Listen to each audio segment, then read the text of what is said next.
Welcome into your PFF prospect profile. Today it's all about Washington interior defensive lineman Vita, a guy that's getting plenty of hype in a pretty weak interior defensive line class, but he's just a monster. He's a different type than the Maurice Hursts and the Taven Bryans of the world.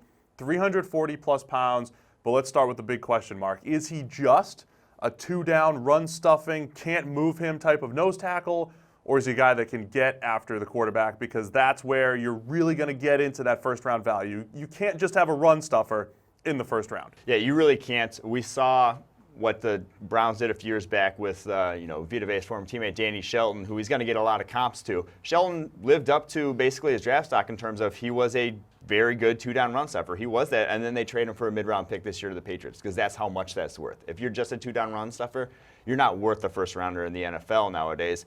But in my opinion, Vay is so much more than that. You look at Shelton's athleticism compared to Vay's athleticism, and it is night and day. Vay moves so much better than Shelton did coming out of Washington in terms of just off the line of scrimmage burst, the sort of quickness at 340 plus pounds, and 41 reps on the bench of the combine. He can do it, basically win a number of different ways as a pass rusher. That's why I think he can be a three-down guy, but it's more, does he have the stamina to do it at that weight? Because not a lot of guys do. Yeah, so let's compare to like other nose tackles around the NFL. I mean, if you get the production of, say, Damon Harrison, who is by far the #1 run-stuffing defensive tackle or nose tackle for about 5 straight years now, but he doesn't do a ton in the pass game.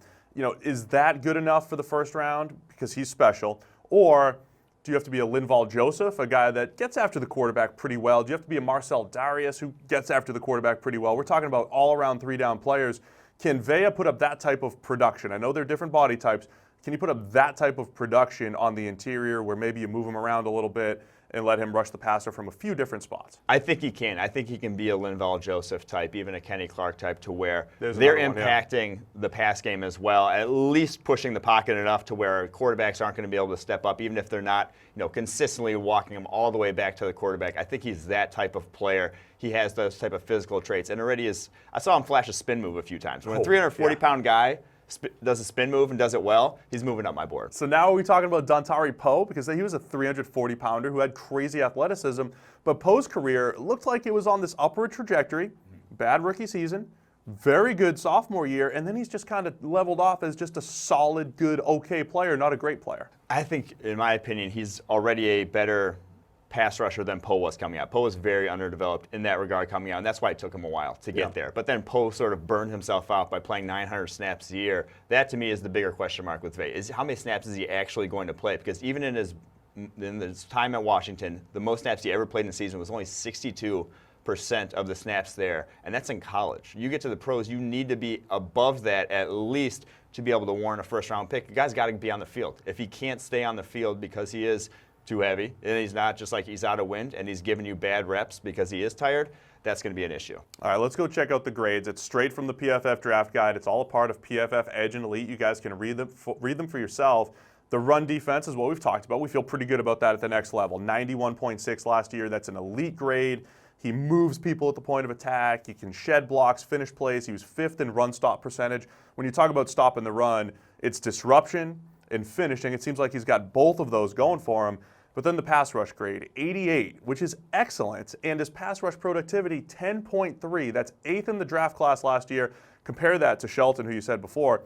He was only 7.3 when he came out. So that's a huge difference in pass rush productivity.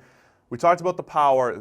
He created most of his power or pressures from the bull rush. He had picked up a bull rush pressure once every 25 pass rush opportunities. So if you do want that guy that's going to collapse the pocket, and a lot of teams want that, you collapse the front of the pocket so the quarterback can't step up. You let your edge rushers, make all the money with the sacks. Vea can be that guy. He is a three-down guy if he has the endurance, like you're saying.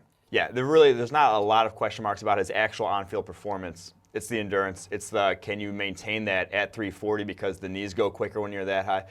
Your career doesn't last as long. It's hard to maintain that performance. It seems like every year we see another nose tackle who was great the year before just sort of lose it. So that's my biggest concerns with him.